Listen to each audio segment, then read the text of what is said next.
तो gas cylinder वाला system आ गया है, उसमें चावल दाल रख दिए तो सब जाम हो जाएगा और अग्नि निकलना ही बंद हो जाएगा। इसीलिए सबसे अच्छा रास्ता यह है कि बढ़िया कंडा जलाएं, उसमें धूप इत्यादि डाल करके घर पे धुआं करें, भगवान को आहुति दें। दूसरा देव यज्ञ। देव यज्ञ का मतलब घर पे पूजन पाठ, देवताओं के लिए कुछ आप करते रहें, ये देव यज्ञ है। अपने कमाई का कुछ अंश देवताओं के लिए लगाएं, आहुति दें, इसको देव यज्ञ कहते हैं। तत्पश्चात ब्रह्म यज्ञम, ब्रह्म यज्ञ इसे कहते हैं।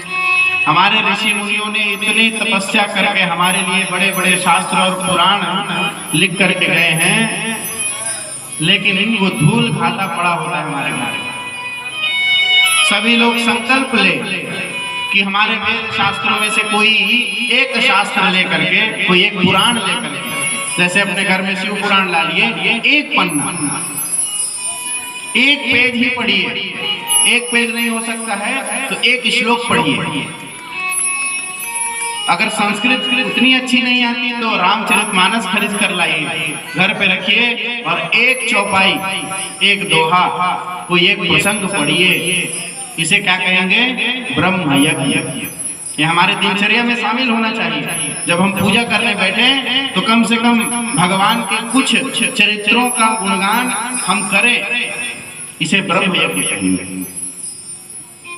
गुरु पूजा, आपके लिए जो सम्माननीय व्यक्ति है उनका आदर सत्कार करें। कोई आपके गुरु तुल्य आ गए, ब्राह्मण देवता घर पर आ गए, उनका आदर सत्कार कीजिए। कोई ऐसे व्यक्ति हैं जो लगता है कि आप धार्मिक हैं, समाज के अच्छे व्यक्ति हैं, उनको अपने घर पर बुलाइए, उनको अपने घर पर बैठा करके कुछ दान दीजिए, चाहे वो किसी भी वर्ग के हो सकते हैं। समाज का अच्छा धार्मिक प्राणी हो तो उसे आप कुछ दीजिए, और नहीं तो उसके लिए सहायता कीजिए।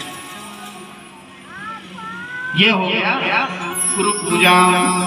ब्रह्म तृप्ति, सभी के तृप्ति के लिए कुछ न कुछ रखें। द्वार पर अगर कोई मांगने वाला आ गया तो उसके लिए कुछ अपना एक अलग सा भंडार रखिए, जो देने के लिए ही हो, ताकि आपके बच्चों को भी पता हो इसमें से दिया जा सकता है। नहीं तो कई बार ऐसा होता है बच्चे दे देते हैं और बाद में डांट खाते हैं। तब बच्चे लोग के मन में क्या आ जाता है कि दान नहीं देना है। दान देने से क्या होता है? डांट पड़ती है, इसलिए दान नहीं देना चाहिए। आपने ऐसा संस्कार दिया कि बच्चे अगर कुछ उठा करके दे दें, क्यों दे दिए, किससे पूछ करके दिए? एक बार पूछना चाहिए था। कुछ भी उठा करके दे देते हो। तो इसलिए इससे अच्छा यह है कि एक भंडार बना करके रखिए कि बेटा जब भी कोई आए इसी में से निकाल करके दे दे। इससे आपका नुकसान भी नहीं होगा और बच्चे को भी नहीं डांट पड़ेगी और बच्चे को भी संस्कार मिलेगा। वो जब बड़ा होगा तब कहेगा हमारे माता पिता एक भंडार रखते थे, इसलिए वो अपनी पत्नी को कहेगा तुम भी एक भंडार बनाओ। और जब भी कोई भिखारी आए, कोई मांगने वाला है, समर्थ है तो दीजिए। छाती पर लेकर के कोई जाने वाला नहीं। समाज की सेवा करते रहना चाहिए। तो इस तरह से 5 यज्ञ व्यक्ति को अवश्य करने चाहिए। इसके बारे में शिव जी बताते हैं।